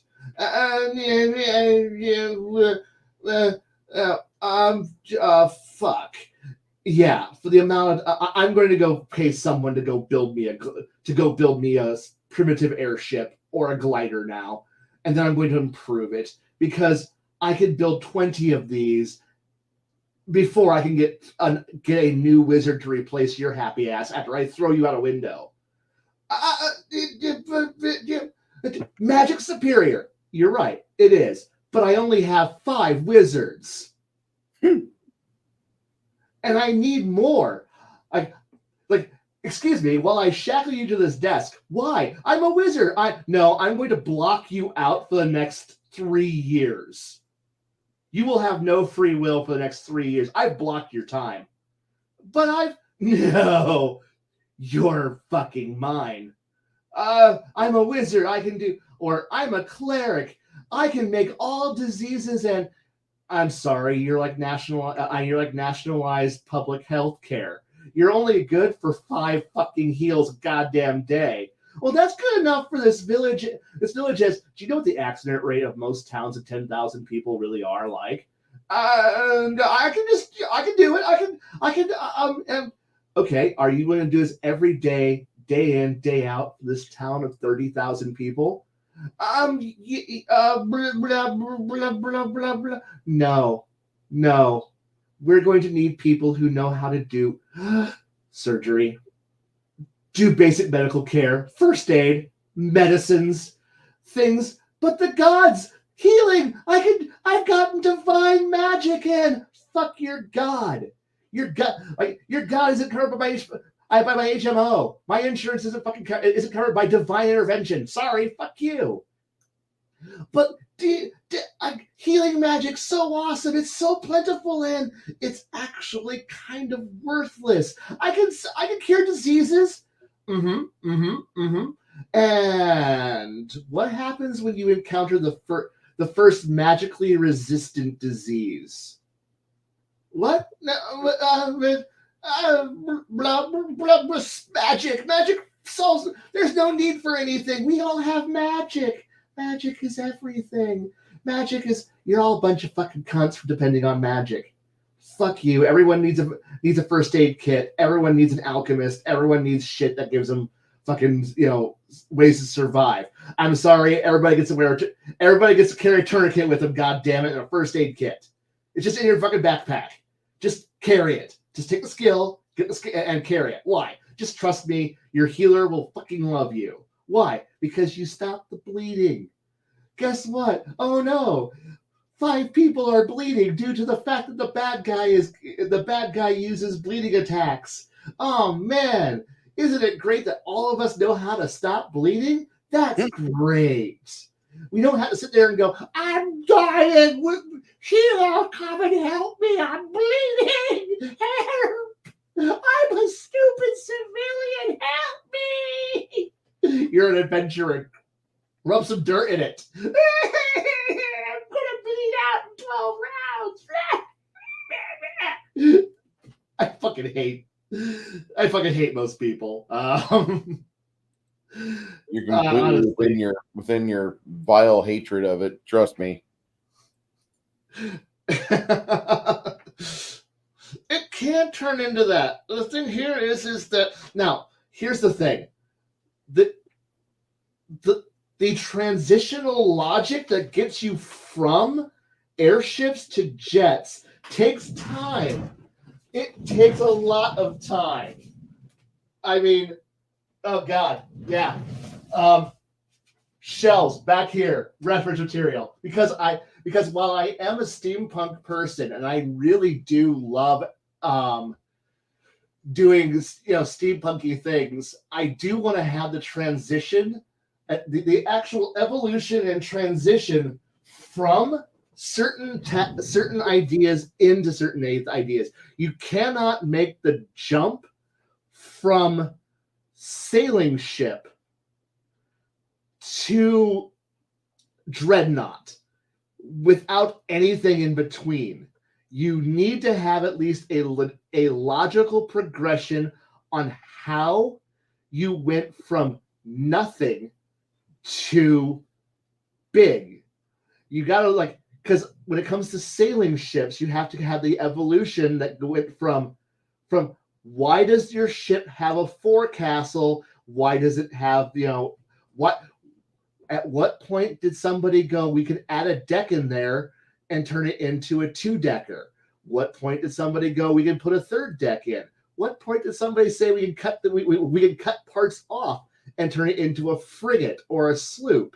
At which point did someone go, hey, look, I've created a golem whose entire job is to crank a fucking paddle. And yes, the side paddle wheeler has been around since at least we have drawings in China from at least the early first millennium. We have drawings from the Middle Ages of people with the idea of, hey, hand cranked paddles work. We had boats that were paddle wheelers driven by horses in the age that we would normally have D&D characters running around.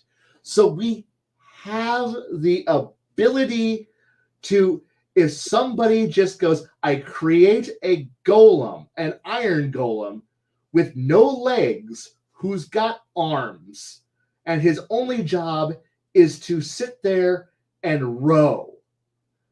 And suddenly you have a trimeme, a bireme or a trireme that has perpetual locomotion. You can have the paddle wheeler that is running continuously. Well, at that point, you're like, how much of the golem do I need to have it functioning as a golem? Can I just have a block with an arm on it? Suddenly, you have what is in essence a magical steam engine, because that's what a piston is. Is simply the arm that rotates and does the thing and makes the motion work. And suddenly you now have, oh hey look, we're now playing fantasy, and a side paddle wheeler rolls up. Well, now you can ask the question, how many side paddles can I put on? And wait, there's an item that third edition put out. Oh my god, it's a magical wheel. It's a magical wheel that comes in pairs. You put them on an axle, and suddenly the wagon is now self-propelled. It's not even that expensive. It's actually pretty cheap. It's out of one of the other books. I've got it somewhere stashed away. But suddenly if you ask the question of, wait, so what's the current item? What's those wheels have for their rated load? How much weight can they pull? What's their torque rating? So if I put a wagon that's fully loaded with 1 ton, so these 2 wheels can pull 2 people plus 2,000 pounds of weight. So that gives me this much weight plus the wagon's actual weight. So it's about it's a little over a ton and a half of power off of these 2 wheels, right? Okay, cool. Can I start doing calculations for how to turn these wheels into, how much of the wheels, if I just have an axle with these 2 wheels attached to it, will it turn? You start working through this thing, and suddenly you go, wait, I can build a pretty decent machine. I can build a pretty decent vehicle. I can, it's got 4-wheel drive. Suddenly you got people who, most GMs, you can't do that. You can't logically think. You can't have the evolution. This is why when I know that people are sitting here, oh my god, singularity powered Chevelle. Yes, I love that. But this is why you can't make if you can, this is why it's so important to know what can do what. So that way you can have somebody go and improve. You cannot make the jump, as much as I would like to say yes, from lawnmower engines spinning a 2 props behind a pusher kite that flies 300 feet, and then say, I have the engines for an F-22 Raptor. You don't make that transition. I cannot get a primitive steam engine that makes a little toot boat go down a river, suddenly be able to pull, I'm not going to go from that to diesel locomotives instantly. If I can, and yes, I've been trying to figure out for a very long time, how much heat does heat metal create? Because it says it goes to certain heat temperatures, and trying to figure out, okay, so because the ultimate idea of what's a nuclear, so at that point, and having GMs go, no, you can't do that. That's but the thing here is that permanent, because remember, the old permanency spell states that anything that's got a duration can be made permanent. So you can cast heat metal on a block of a certain mass, and you just figure out where the limit is. You make a block that's that big, you cast heat metal, and then cast permanence on it. Now you have a perpetually whatever color, I forgot whatever heat metal tops out at. It's like what, red hot or white hot? I forgot how hot it gets, but it gets hot, and it gets well past the I boil water stage, because remember, all things that human technology does is meant to boil water. And then at that point, it's like, well, okay, so what's the heat exchange rate between block of heat, 200-pound block of 50-pound block of iron, going to go with a full plate, full plate armor weight. So 50-pound block of steel suddenly goes, okay, it goes to that heat. What's the transfer rate of heat from block to boiling vessel? Okay, at this point, your GM is going to go, iron can't do that sustained well. Well, at this point, you've now given the GM, the player, motivation to now learn metallurgy. Oh, pig iron and cast iron isn't going to be good enough because the pressures are going to be bad. Maybe I need to learn how to forge better iron, make better steel, make better equipment, start working and improving, because you can't make the jump from pig iron to high pressure steel. You don't make the jump from that to German techno wizardry high pressure steam plant, aka why the Prince Eugen didn't work as soon as it was handed over to Americans, because Americans went, what the fuck is this? Mind you, the Americans understand high pressure steam very, very well. I understand high pressure steam very, very well. Look at our battleships, look at our carriers. We understand high pressure steam.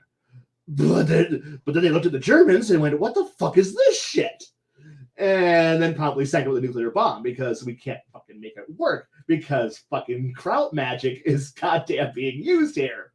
You can't make the transition. And that's kind of what parts of my world are like, is that somebody got their hands on somebody else's high technology equipment, high magic shit, and then looked at it and went, how the fuck do you run this? At one point, somebody got their hands on somebody else's tech. They went into the engine room, and all they saw, as I described it to them, was a new age hippie's wet dream.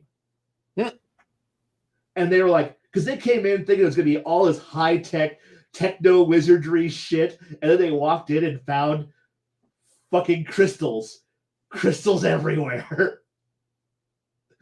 Glowing crystals and ambient humming everywhere, and weird patterns and runes etched into everything. And they went, and I watched that character promptly turn around, walk out of the room, shut the door, and look at the rest of the party. And goes, I can't run this. This is bullshit. And like, so we can't run it? They go, no, I just can't fix it. We can drive it. We just can't fix it when it breaks.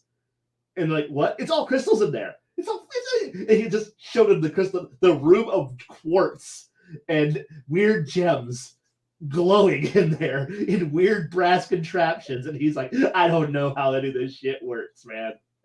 So the moment this thing breaks, we fucking throw it in the dumpster. And then one player goes, we loot the engine room. For what? Resurrection fund. It says we need this many gems of X value. I think we can resurrect at least 2-3 people off this engine room. And they're like, yes. We drive it till we break, and then we resurrect people after it breaks. Perfect. And that's the crazy shit. Yes. Don't forget your PPE. And that statement in and of itself could be so universal for anything. Don't forget your PPE. It was a running gag in my campaign for a long time that every single government agency and major organization had OSHA that they had to deal with. So everywhere had a fire escape plan map on every floor.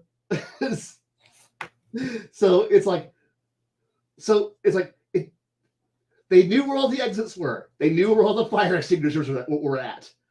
None of the rooms were labeled, but they at least had a map to every floor. Why? Because everyone wants to be able to get their people out. When shit goes wrong, idiots freak out, and you need to have a map to tell them, hey, see the big hallway? Head down towards the door with the big glowy sign that says exit on it.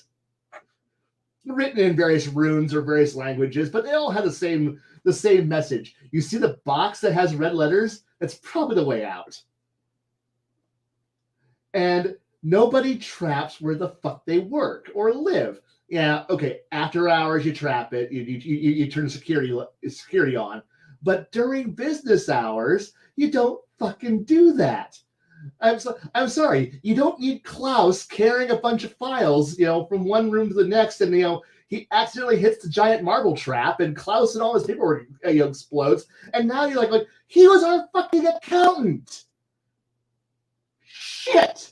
He had the quarterly. He was the only one who could understand the quarterly reports. We're fucked. Why? Klaus is dead. Why? The pit trap got him. Ugh. Why did we even install the pit trap? And you had that one guy, because I thought it was a cool idea. That's why I installed the pit trap.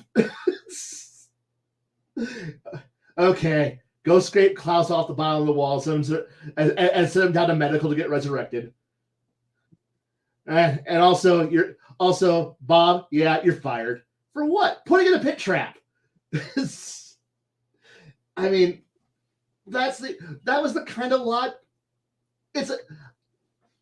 If anything, I ran a world that people lived in, that people worked in. There was an economy that works because people went in and did their jobs from day in to day out. It's like very rarely would the players go into, you have entered into the ruins of Death Kilgore Land more. It is a death trap dungeon. It is built by a crazed wizard. The closest to a crazed wizard is simply sitting here going, "Ha I have built an entire tower. It's 25 stories tall and no elevator." That's like the closest thing to a crazy wizard that anyone would get away with, because of the fact that, most people go, "Do you want to fucking work here?" No, my office is on floor 25, and I have to first go up the staircase, find the 3 keys, unlock the goat's head to uncover the hidden staircase, so I can go crawl up to the next floor, jump over 3 traps, fight the mimic. Then I gotta go in. I go and activate the 4 puzzle pieces that are in 4 different picture puzzle rooms, so I can get to the next floor, so I can just get to my office. Don't even ask what I gotta do to go to the bathroom or take a lunch break. Oh, wow, this place sucks. Nobody wants to work here. Nothing will get done.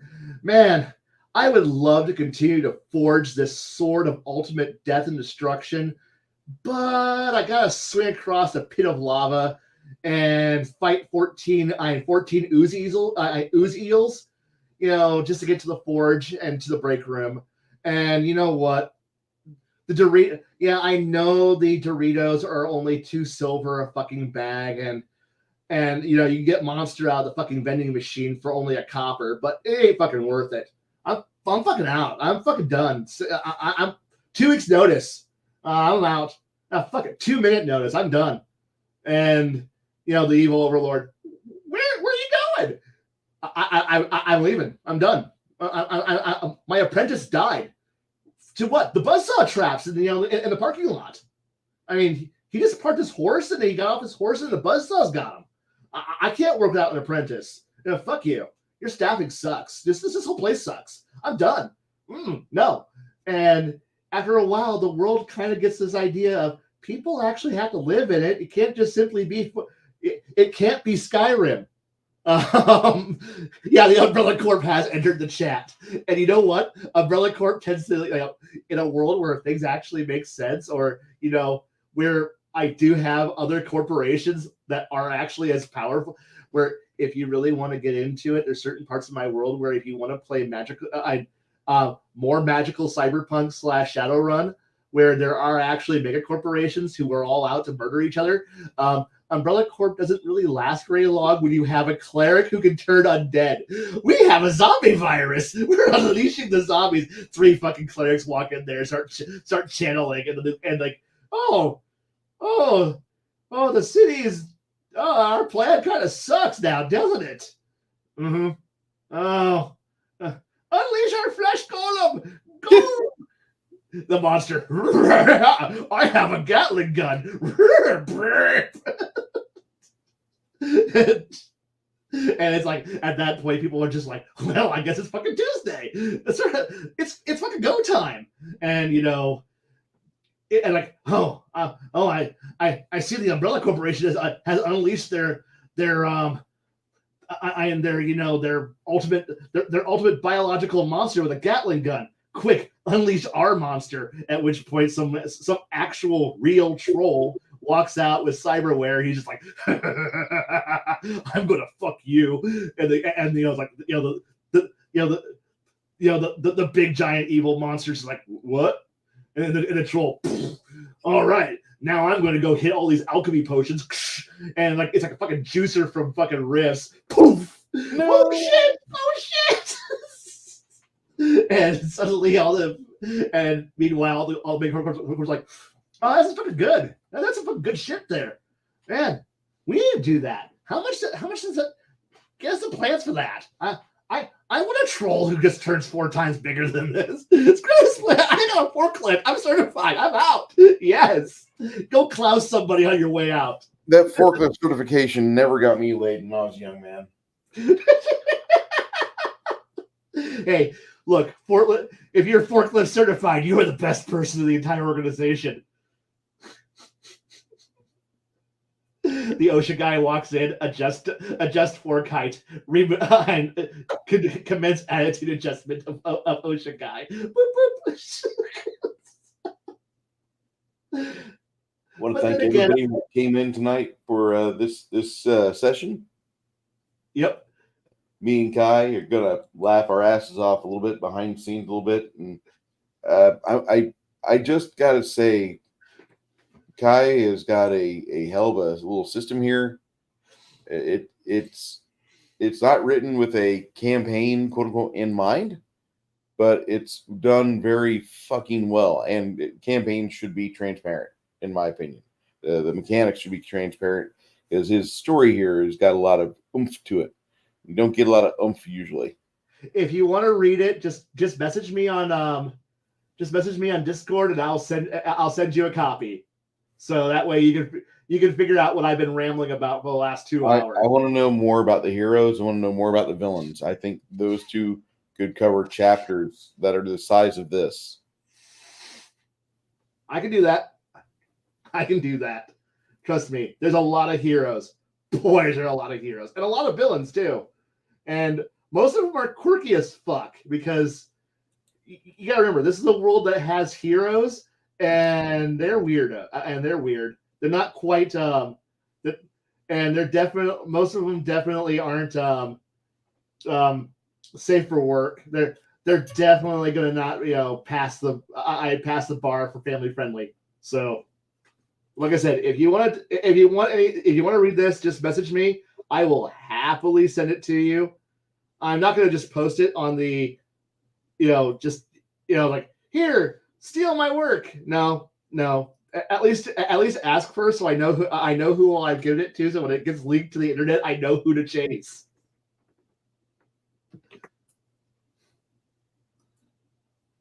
With that being said, I'm looking forward to the continuation of what he's got.